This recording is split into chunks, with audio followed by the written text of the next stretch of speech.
Again, because Minnesota Governor Tim Walz is about to provide a major update on the state's coronavirus response. He's calling it a breakthrough.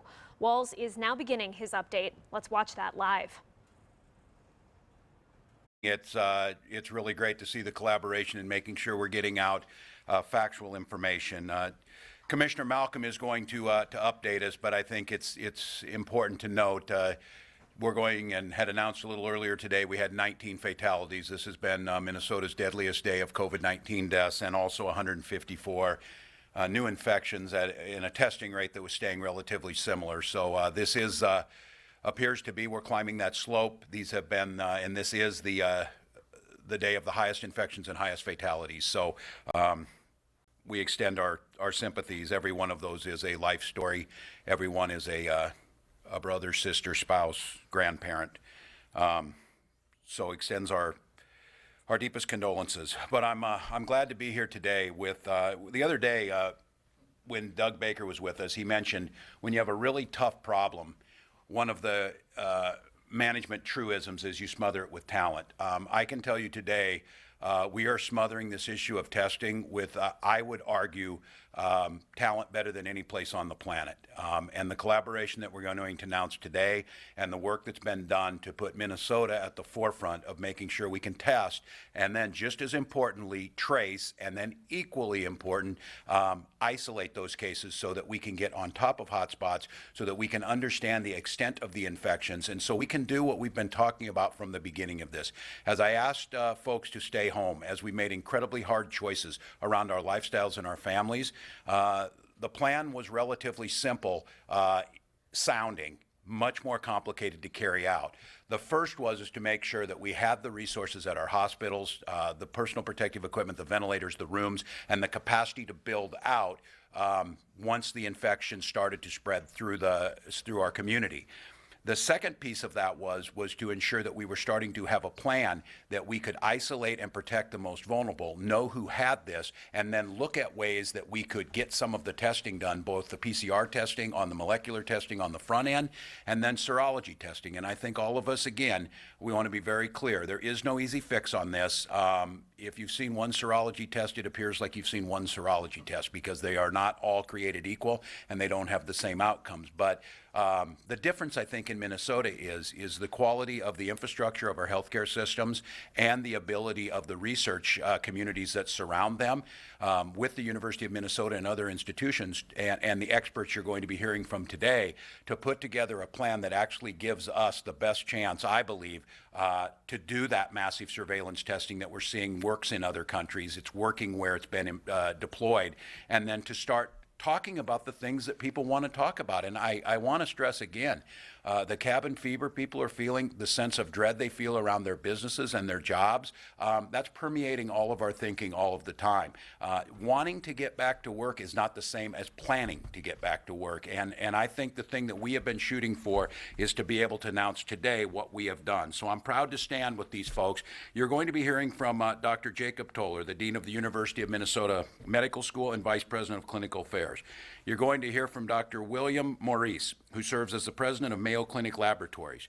You're going to hear from Andrea Walsh, President and Chief Executive Officer of Health Partners, and you're going to hear from Dr. Michael Osterholm, Regents Professor, McKnight Presidential Endowed Chair in Public Health and Director for the Center for Infectious Disease Research and Policy at the University of Minnesota. This partnership with the Mayo Clinic and the University of Minnesota and the other healthcare systems are launching today is testing and providing a strategy to test all symptomatic people, isolate confirmed cases, and expand public health surveillance throughout greater Minnesota. Minnesotans, you've heard me say it many, many times that testing is critical. You've heard me talk about numbers and the experts, and I'm going to turn it over to them so I don't get out over my skis. Dr. Toller mentioned that it's amazing how many people are epidemiologists or infectious disease experts in today's world. Here in Minnesota, we turn to those that actually do that work, and this group you're going to hear from is talking about it. And I want to be very clear.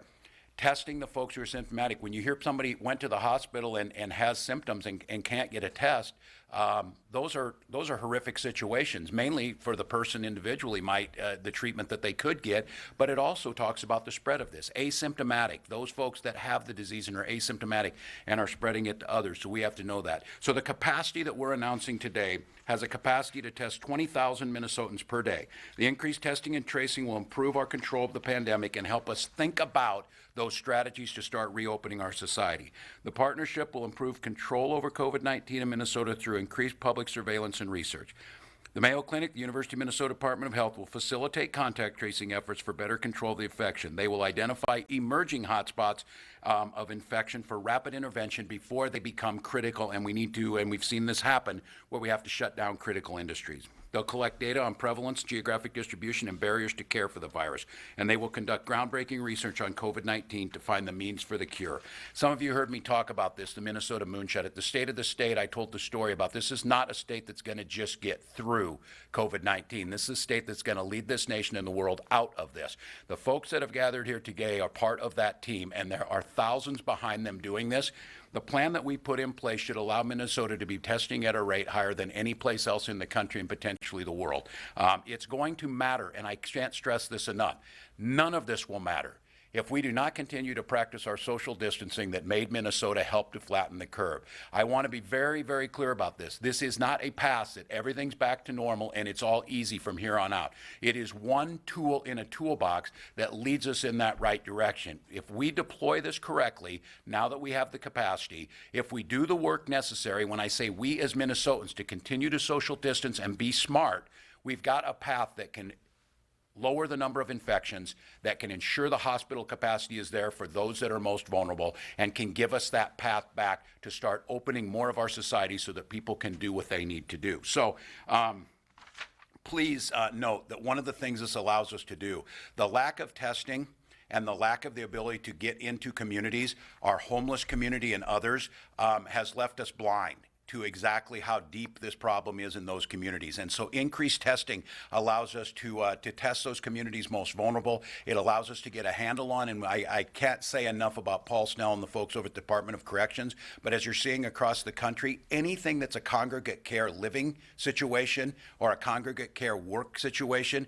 is incredibly dangerous. And the ability to be able to test massively across those industries, across those settings, is one of the best ways we can ensure that we can isolate folks that are most vulnerable and get back to where we need to go. So we'll be increasing the number of case investigators. I want to thank the folks over at the Minnesota Department of Health that are the experts in this. This is tough work. This is hard things to get this information, and I want to once again ask Minnesotans for your cooperation on this. We're going to have to help do this. Who's been in contact with who, so that we can start isolating those folks and start again focusing on the ideas of how do we come back from this. So with that, I'm going to turn it over first to Commissioner Malcolm, and then I'll introduce the rest of our team as they come up. Commissioner. Thank you very much, Governor. Very much appreciate your leadership as always. Good afternoon, Jan Malcolm, Commissioner of the Minnesota Department of Health. I'm going to begin with just our typical kind of situation update on the facts and figures. Globally, as of this morning, unfortunately, we were at nearly 2.6 million cases of infected individuals across our world and 178,000 deaths. In the United States this morning, we were reporting over 825,000 cases and over 45,000 deaths. And again, the speed of this growth has truly been breathtaking and heartbreaking. In Minnesota, as the governor has already shared, we added another 154 laboratory-confirmed cases. And with what we're going to be talking about today, we should expect to see those numbers start increasing more rapidly as we're looking more broadly and finding more confirmed cases. And sadly, a new total of 179 deaths in our state, up 19 from Minnesota. So as the governor has said, this is a sad day in terms of reporting the highest numbers yet and seeing that increase in numbers, but it's a hopeful day because of what we're here to announce. The 19 deaths that we announced today include 18 from Hennepin County, 1 in Nobles County. 16 of the deaths, once again, occurred in residents of long-term care facilities. The demographics of those who have passed away most recently: 2 people in their 90s, 8 in their 80s, 7 in their 70s, 1 person in their 60s, and 1 person in their 50s with significant underlying health conditions. So the pattern that we've talked about over and over again continues to be much the same in terms of the folks who are most vulnerable to severe cases of this disease. We also like to talk about the people who are successfully coming through the infection. 1,317 patients have now been released from isolation. There are 240 patients currently hospitalized, 107 of those in intensive care. Interestingly, the ICU number is down 10 from yesterday, which means some of the folks have successfully come through the ICU stage of their disease. I'm going to transition at this point into what we're so very excited to be able to announce today, and that is this exciting partnership to really follow through on the governor's goal and everyone's shared goal of expanding testing dramatically in Minnesota. I want to start just by giving you an update a little bit on the governor's work group that has been really creating the strategy to increase testing, but then to use that increased testing to also increase public health protections. This is a work group that is co-led by our partner, Dr. Michael Osterholm from the University of Minnesota. And there's some very important principles in the strategy itself that are going to guide the implementation, which is what we're going to talk about with this partnership. The goals that the work group has laid out, the objectives, are, as the governor has said, starting with priority patients, we must ensure PCR testing of all symptomatic Minnesotans. We've not been able to achieve that heretofore because each healthcare delivery system has kind of been trying their best with their own resources to prioritize testing of the most critical, the people for whom a rapid PCR test matters to their clinical course. And that was the people who were admitted to the hospital for severe disease already. We've known all along that that was not an adequate amount to be testing, but each system was trying to problem solve on its own. One day, vexed with problems on the back end of not having enough laboratory capacity, not having enough reagents or what have you in the public health lab or in their own labs. And then it became an issue about testing capacity on the front end, the collection of samples, and the difficulties posed by lack of PPE for workers, but also something as simple as lack of the right kind of swabs. So I think we've talked before about what's the problem, why is it so hard to ramp up these numbers, but it was each system kind of trying their best on their own, but without really a coordinated support structure that held that back. So we've not been able to test every symptomatic patient for some time, and that's been a major challenge and a major barrier to really getting our handle around what's the true incidence of the disease in our community. So ensuring PCR testing of all symptomatic Minnesotans is goal 1.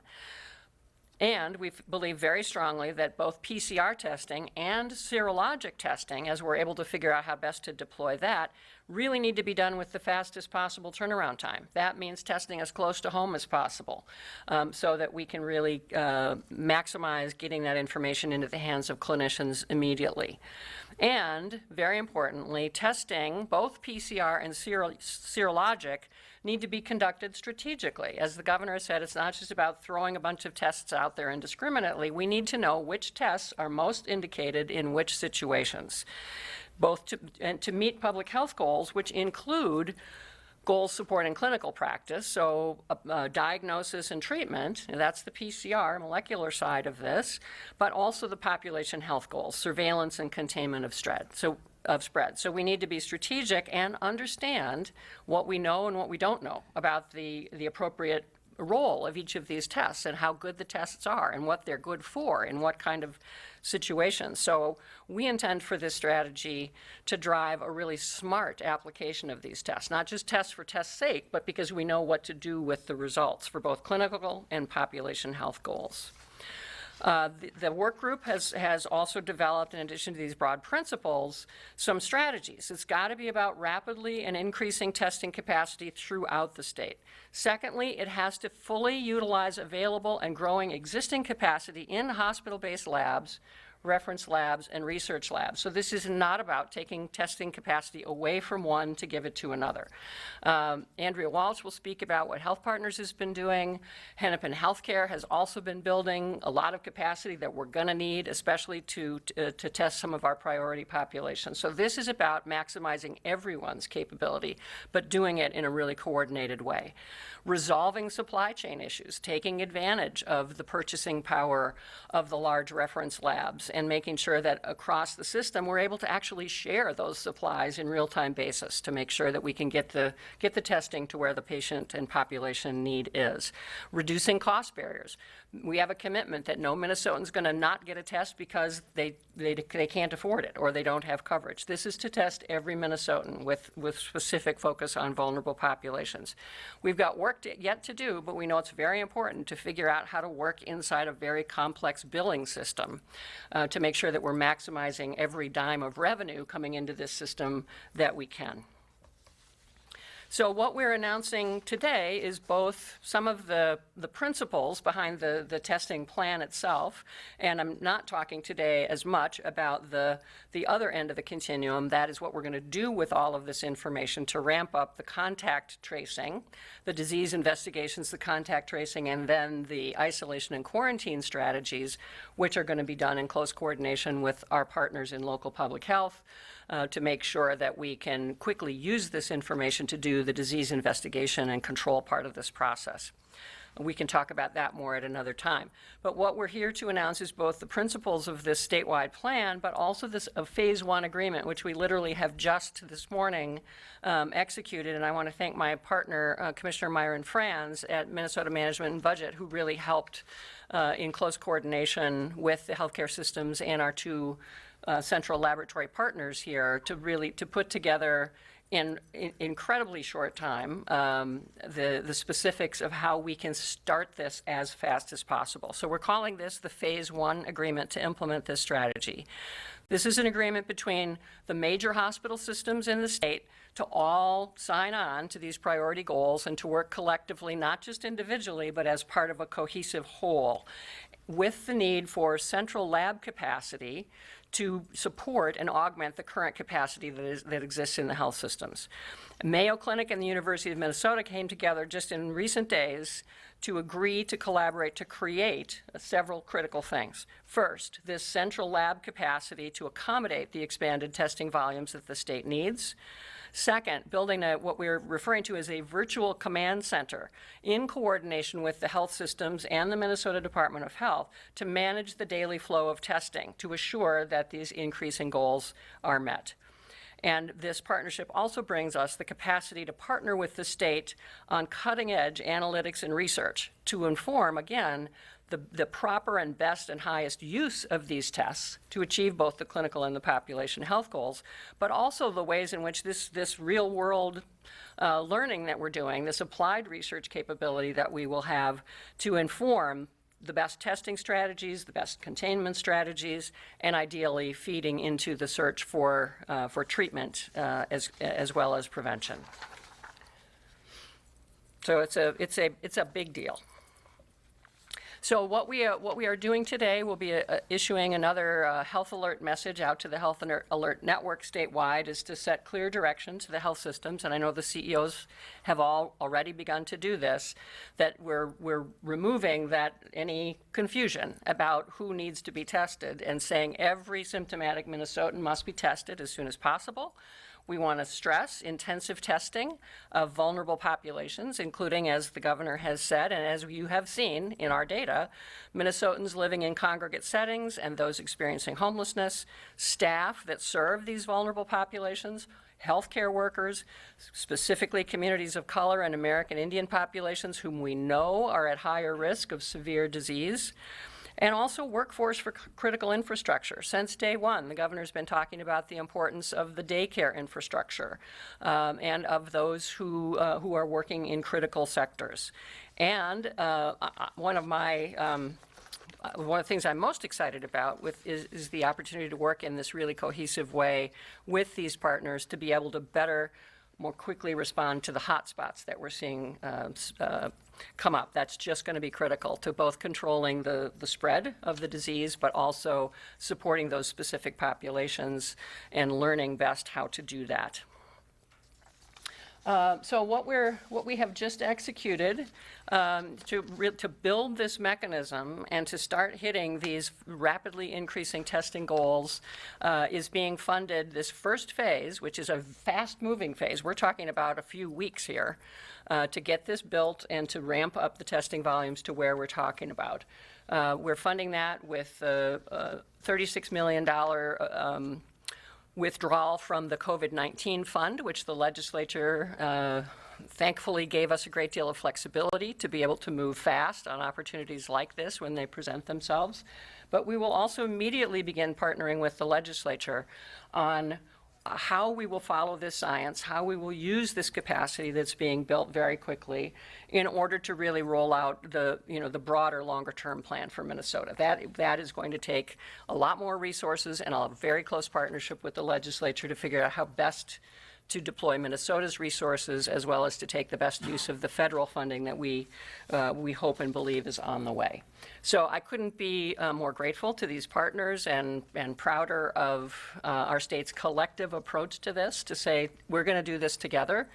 We're going to maximize what our healthcare systems can do. We're going to take fullest advantage of the unique assets that we have here in Minnesota through Mayo and the university, and through our strong public health system. So with that, Governor, I will turn it back to you. Dr. Toller. Thank you, Commissioner. Good afternoon, everyone. This is a good day. This is a glorious day. It's an Earth Day 2020. This is one for the ages, because out of all that globe that has been suffering under this pandemic, there's one piece of it, and that is the state of Minnesota that I'm the most proud of.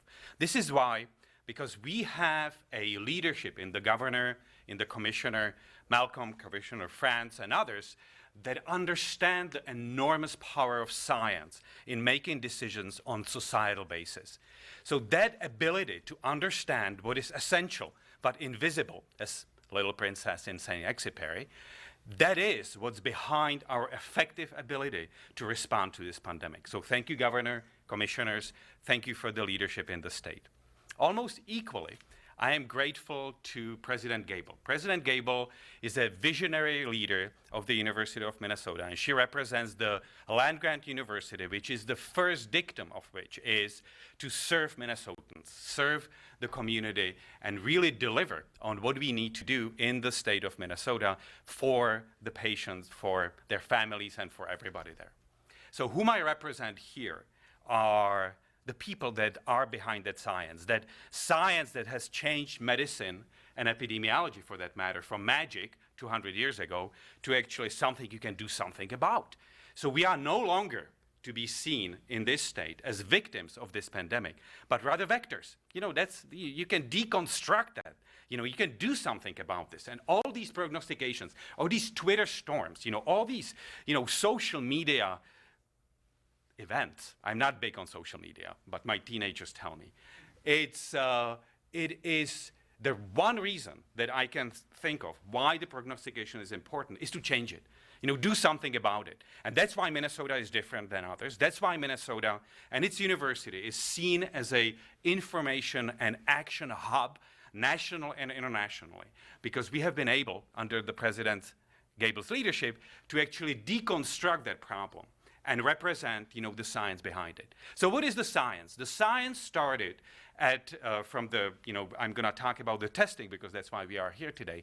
It started from some of our investigators to looking at that virus at a very, very enlarged way.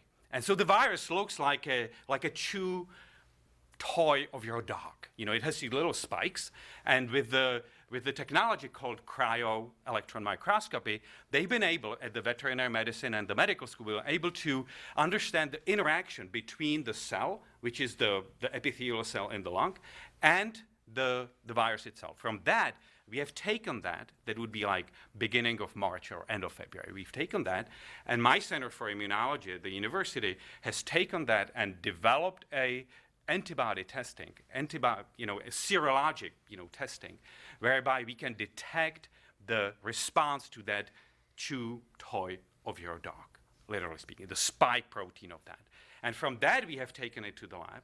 And from that, we have scaled it up to the point that the commissioner, the governor, everybody else can use it. Because we are here ultimately as a land-grant university to serve Minnesotans, everyone. As you said, vulnerable people that cannot, practice social distancing, everyone across the greater Minnesota.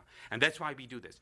You mentioned supply chains. Very importantly, if you can deconstruct the testing, being that the polymerase chain reaction for the molecular, being then the serology, if you can really take the individual modules out of the equation, you are independent. So the beauty of the testing at the University of Minnesota is that most of it is not dependent on the regular supply chains. It is, in fact, something that, I have a PhD. I came here 30 years ago to get a PhD in molecular biology. You can actually develop your test and you are independent. So you own your future. So we own not just the mission of the university, but we own that gravity of the epidemic for the Minnesotans. The second group that I represent here are the clinicians.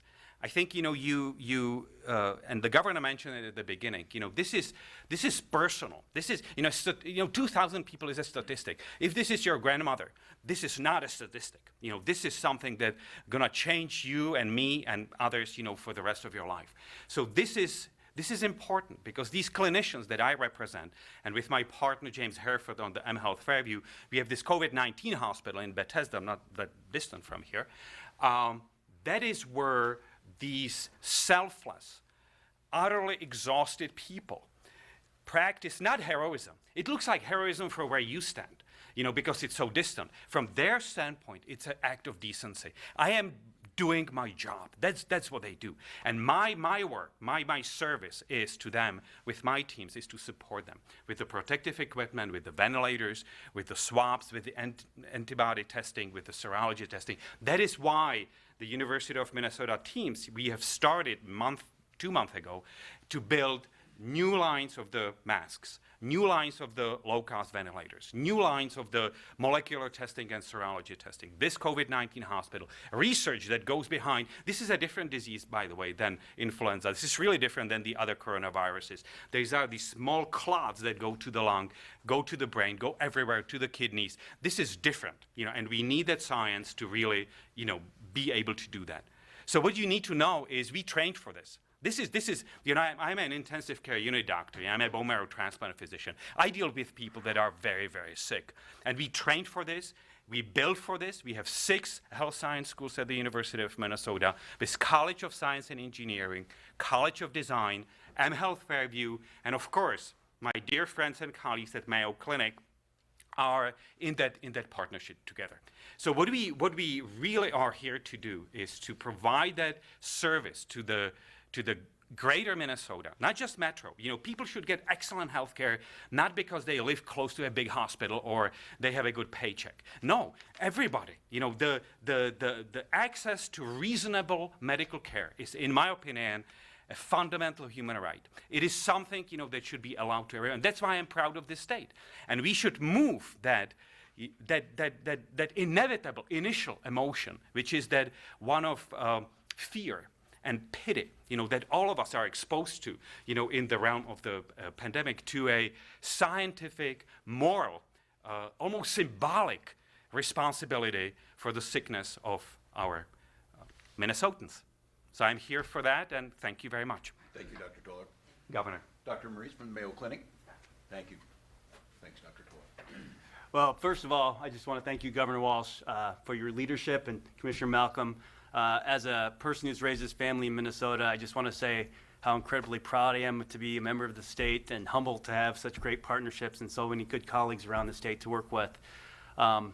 And at Mayo Clinic, we have really had the opportunity to be at the forefront of this in terms of a testing perspective since the early days of the crisis. And so to date, we now have done 120,000 molecular tests for COVID in the Rochester facility and also in our Arizona and Florida facilities. And in addition, we've done 30,000 just for Minnesotans. And today, we can do about 7,500 molecular tests and over 20,000 serologic tests in our laboratories.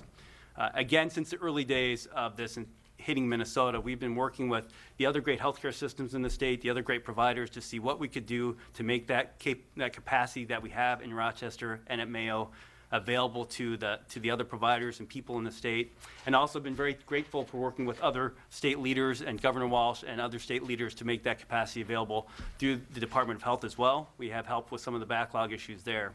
And going forward, we really are going to be focused on not just building the capacity in Rochester and in our Mayo Clinic facilities, but very much invested in helping the entire state, all of the healthcare systems, get access to and the capability to do the testing that they need to do to safely take care of all of our neighbors here in the state of Minnesota. So that's really why I'm so proud of this collaborative effort. It's more than just the University of Minnesota and Mayo. It really is all of the healthcare providers in the state really growing the capabilities they need to take care of all of us and keep us safe. Because of the size of our laboratory operations in Rochester, we are also privileged to have strong relationships with a lot of industry leaders outside of the lab, those who provide the equipment, such as Roche and others, Thermo Fisher. We will be working hard to make that relationship that we have at Mayo Clinic to benefit all Minnesotans by helping with the supply chain issues, which have been so vexing. To know that someone needs to be tested and to not be able to get something like a nasal swab is really disappointing for all of us, and really something that as Minnesotans we should make sure does not happen again. And Mayo Clinic will do whatever we can to make sure that that is the case.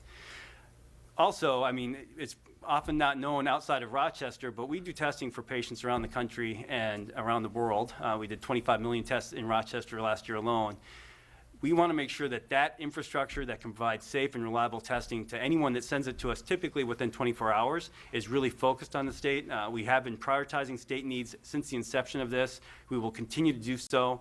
Really want to leverage what we have there to, number one, restore public confidence in their safety. I mean, that's really job number one for healthcare right now for Minnesotans, is for people to feel safe, feel like they understand this pandemic. Without knowledge, there's only fear. So we will continue to leverage all the resources that we have in collaboration with our partners to make sure that we can tackle this problem as a state together. And also, we will continue to innovate at the university, throughout the state, at Mayo. We'll continue to innovate to find better ways to make the diagnosis, to detect COVID, which is so important. And so we'll make those innovations available to all Minnesotans through this partnership as well, which is really exciting. And last but not least, the question, of course, is how do we get back on the path to normalcy, whatever normalcy looks like as we come through this. Clearly, different therapeutic options beyond social distancing is going to be an important part of that. Again, places like the University of Minnesota Mayo Clinic will have the opportunity to lead some of these efforts. As an example, we're one of the site leaders for the National Anti-Plasma Program, which can be used as an early treatment, has been used in many other infectious outbreaks in the past, and we want to make that available here in this country. And we're really committed to taking those tools as we develop them and making sure they don't just benefit people in Rochester or people in Eau Claire or one of our health system sites, but to make sure that they benefit all Minnesotans through this program. And that's why I'm just so delighted to be part of it, and so proud and so appreciative of leadership bringing this together, and on the open-mindedness of all the leaders in the state to really come together in a very rapid fashion to help us address collectively a problem that we can't overcome by ourselves. Thank you, Dr. So Bruce. thank you. Andrea, Thank you. thanks so much. As CEO at Health Partners, where we serve 1.2 million patients and 1.8 million health plan members, I applaud and thank you, Governor, for your leadership. We have needed to advance a vision for statewide COVID-19 testing, and so I want to applaud and thank you. Thank the commissioners who are here today and our partners across the healthcare community. In recent weeks, social distancing has helped us slow the spread of disease and given us the time we need to be ready. Looking forward, expanding testing and contact tracing is a necessary building block to help us work towards reopening Minnesota. We need this public-private partnership to expand COVID-19 testing and to implement stronger tracing and isolation processes. It's crucial for several reasons. It'll help us prevent the spread of disease and keep each other healthy and safe. Secondly, it will expand access to care for patients without COVID-19 who may be delaying care that they need today.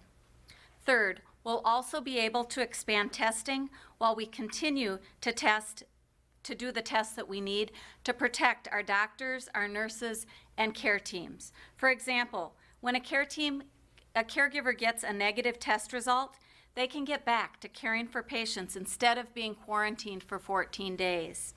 A negative test also helps us know when to use personal protective equipment and when we can save it for those in need. In Minnesota, we have the best health systems in the world. We collaborate and we compete with each other all the time. And by doing that, we improve quality in this state and we improve the health of the communities that we serve. And we're seeing that very thing today. At Health Partners, for example, we have deep capabilities to reach people and to collect and direct test processes. As the pandemic began, we created drive-through testing centers and dedicated respiratory care centers. We expanded our lab capabilities greatly and continue to do all of these things today. And we want to do more. And we recognize one of our key challenges to doing more is securing testing supplies. We expect that this new central lab capability that we're building together will help us solve exactly that problem. The reality, as Dr. Marie said, is no single system can do this alone. We need each other, and we're fortunate to have each other in this state. At Health Partners, we're proud to be part of this work, and we're ready to do our part. Thank you. Dr. Osterholm? Thank you, Governor Walz, Commissioner Malcolm, other distinguished guests here today. Let me just say, first of all, I think what Minnesota wants here today is everything that can be done being done. I can assure you that what you heard today, in fact, is the model for what will be a statewide testing program. Not only how to do the test, but how to use the test. And I can speak to this as having been one of the co-chairs of this work group that was a very inclusive effort of individuals from many walks of life here in Minnesota. And the fact of the matter is that we will be able to do everything we possibly can to deal with this situation. While it's very hard for Minnesotans to hear this, it's very important they understand we are in the very first innings of this game. This is not going to get over with anytime soon. Quite honestly, well less than 5% of our population in this state have ever been infected by this virus. This virus will not rest until at least 60 to 70% of our population has either been infected and then hopefully develop immunity, or we have a vaccine. At this point, we very much hope we'll have a vaccine one day, but hope is not a strategy, and so we don't know. So everything we can do that you've heard about today is going to be critical to helping Minnesotans deal with this experience with this virus, which is going to be with us for some time. Please take this seriously. Thinking about this as just what it's done so far with its very limited footprint, you understand why what we're doing here today is so critically important. The other thing I just must say, I guess it's probably protocol that when you get up to the podium like this and the governor's standing there, you have to thank him and tell him he's doing a great job.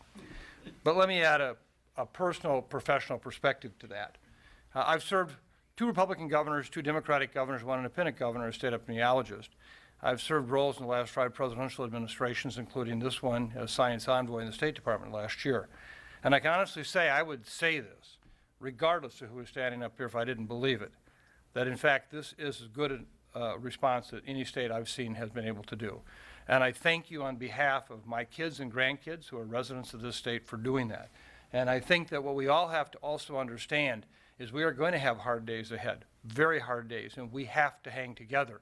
And I am really very, very much in agreement with what you've heard about the congratulatory message, but I'm even more confident in the fact that in the hardest days we do have ahead, the kinds of programs we're seeing put in place right now will be what will sustain us. They will be what will get us through. And the leadership that we need, I believe, is also equally important, and I also am very appreciative for that. So with that, let me just say, testing is critical. It's going to be done. It's going to be done right.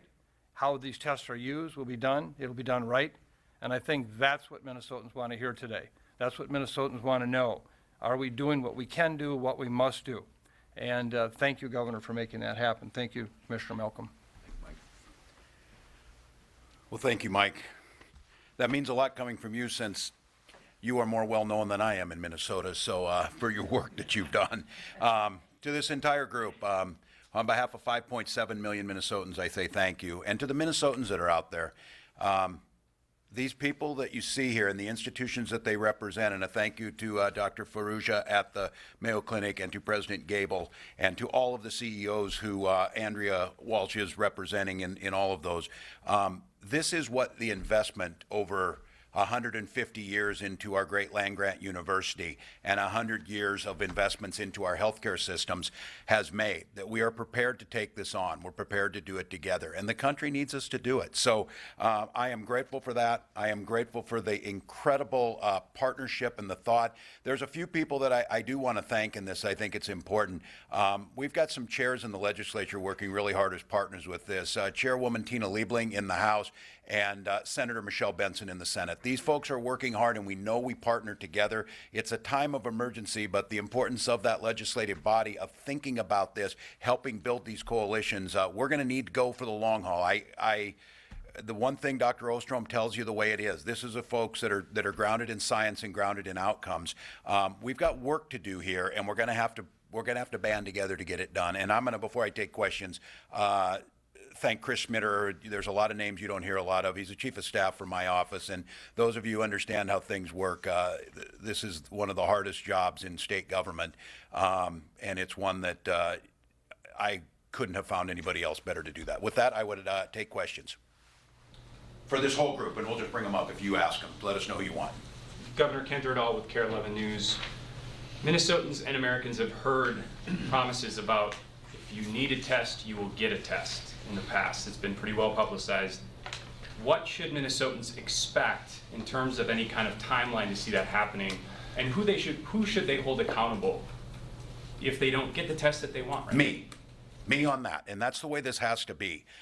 It's putting it together. These folks have the expertise, and I want to be very clear. It's not that they weren't doing testing or trying to do testing. There was just such a disjointed system of how things were being done. And then there was not a clear message from anybody across. I was on the call just before coming here with 50 governors. We spent an hour, all of them. This is the issue that everybody's facing. So one thing that we've talked about is we need to have a place of accountability, a place where things flow. And just to be clear, I'm not the expert in testing. These folks are, and the tracing, and Jan is. And I think what we're looking at, and I want to be very clear, when I got over my skis and talked about numbers, it was to challenge my team. I had to go to the experts and ask them what they can do. And I don't know if anybody here would like to talk about when can they expect to get this. And I'm saying you go in, you're symptomatic, anybody who needs a test, and if a doctor's saying you need a test, you should get one, how that's going to look. And I want, in our dashboard, I want those numbers to be seen by Minnesotans and expect where it is. But I will start with this plan and this program and the delivering of the testing. The responsibility to make sure to Minnesotans to get that done does lie with me. And that's where you're going to, Jan, maybe talk. Well, I'll just reiterate what we said a little bit earlier. And we have been struggling with the fact we know we've had underutilized capacity, and it's been driving us all to distraction, because having people needing tests, knowing the tests are out there but they're in the wrong place, or the supplies aren't matched up on the collection end with the back end. So what we believe from the data that we've gotten from the health systems themselves, that there's today a capacity to do 8,000 tests a day if we can get everything moving and really connected. The goal here is to build up to a capacity of 20,000 a day, and that's between the health systems and Mayo and you, what they think they could produce. I would be kidding if I said that's going to be tomorrow that happens. But so that's why I said we're sending out a message today to make it more clear that we're standing behind the health systems to assure that if they collect those samples, they'll get processed. So that sending out the word, test every symptomatic person. That's your job in the healthcare system. It's our job to build the system to make it happen. So that message is going out today. I know it's going to take a little while to filter down, but you will start seeing significantly increased numbers, I believe, starting tomorrow. I think you've already seen it. We've already seen a little uptick just in the last day or so. Andrew, you want to go then, Dr. Fuller? Just briefly, as we set up drive-through testing capacity at the beginning of the pandemic, the level of interest in getting a test was incredibly high, whether you have symptoms or not. And I think the role that we have as health systems together is to help people identify when do you need to get a test? And if you need a test, where do you go to get it? So we will be working in partnership to set up places where we can have testing occur. The tests need to be collected, and then the tests need to be sent to a lab. And our challenge has been that the testing capacity, the lab capacity, has been inadequate. We could collect more than we could actually get processed across the entire state because of the testing shortages that the commissioner mentioned, whether it was reagents, swabs, or what have you. The power in this partnership is figuring out our supply chain better together so that we can confidently ramp up collection, processing of tests, and know that we have the capacity on the back end for those tests to be performed. Dr. Dillon and then Dr. Maurice. So you need to understand that the anxiety that comes with not knowing whether you are positive or not is as contagious as the virus itself. And it's one of the phenomenal gestures, in this, that we can alleviate that anxiety with science. So the testing itself, the science behind it, it's like Google Maps. You know where to go. But whether you're gonna go, you need a leader. You need a governor and his team. You need a president and her team. You need somebody in the leadership who said, this is the intent. This is where I'm going, and you go out and do this. So this is exactly why I'm saying to you, this is simple. We do tough stuff, but PCR and ELISA, which is what the tests are called, they are simple as they get. My entry-level students, do these things on a routine basis. But what is not simple is the logistics of it. How many hundreds of the stations across the metro are we going to have? How are we going to get this to the greater Minnesota? How are we going to get it to tribal nations? How are we going to get this everywhere when people need this? That is, where the logistics and the planning, needs to come, for and foremost. So I'm telling you, this is simple in a way. The rollout, based on, the discussions we had today, this should take literally to your questions, 2-3 weeks, not more than that. And maybe less. I'd rather under-promise than, over-promise and over-deliver and under-promise, right? Speed is an essential ingredient in success. So the faster we're gonna do this, the better we're gonna do. Thank you, Governor. That's the question, right? When can I get a test? That's what everyone's seeing this. That's what's going to be in their mind. It's what I hear at my home on a daily basis. The challenges are really twofold. One is that you had this immediate, overwhelming need for new tests that didn't exist 3 months ago. That's why innovation is a big part of this. And the other is, even where the testing capacity exists, how do you access it? We know that there's reserves, and how do we coordinate? And that's why really the thought leadership from the governor and his team to say we need to basically stand up a capacity where we have it, but also have the coordination so that, because the actual needs in the state are going to be very dynamic.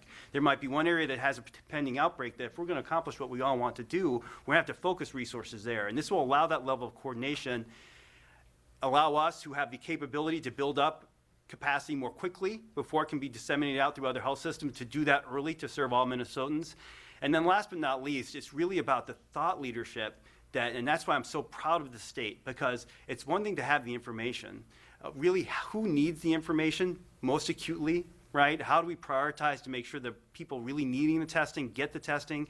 I have a number of family members that are in healthcare here in the Twin Cities, including nursing at St. Joe's. These are really important that these people get answers quickly, right? And so that we continue to think not just about getting the test out there, but really be thought leaders as a state about how do we get the information from the testing, first to help take care of the crisis, and then the longer questions about what does it mean to have an antibody? Does that make me safe to go back to work? These are the questions that we can answer much more quickly together with the governor's and his team's leadership than we can on our own. And that's why this is so important, I think, for all Minnesotans.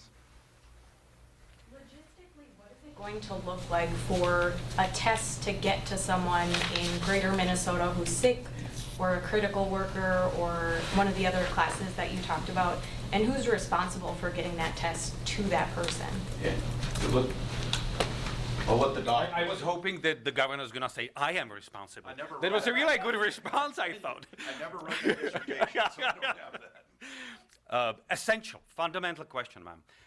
This is, we have to go and make this possible. We have to go there What I'm envisioning is that I'm going to use University of Minnesota Extension. I'm going to use, University of Minnesota Medical School trains 70% of physicians in the state. We have primary care docs and family docs every single, place you're going to look.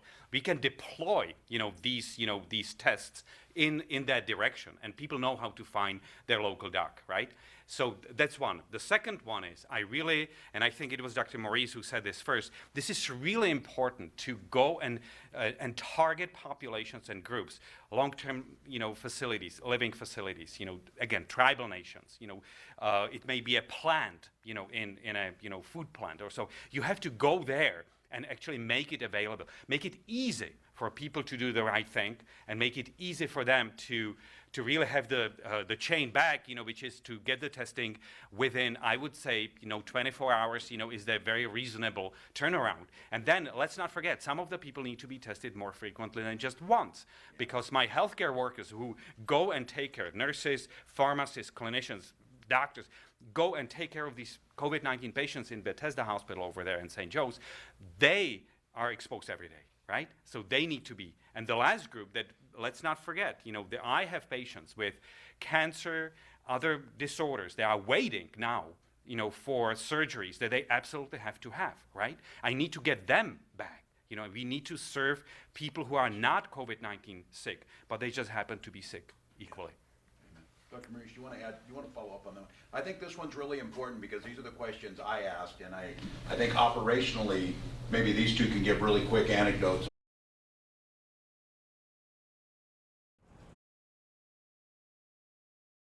Update from Minnesota Governor Tim Walz, as well as leaders of many major public and private health systems in Minnesota. A big announcement today that the state now has the capacity to test up to 20,000 people. Commissioner Jan Malcolm says that she anticipates as of tomorrow we'll see increased testing. She says they're instructing the state's health systems that everyone with symptoms of COVID-19 should be tested as soon as possible. A major development today. We will continue to track developments this afternoon and bring you updates as they happen on the WDIO website and mobile app. And we'll have the latest on WDIO News at 5. This has been a WDIO News special report.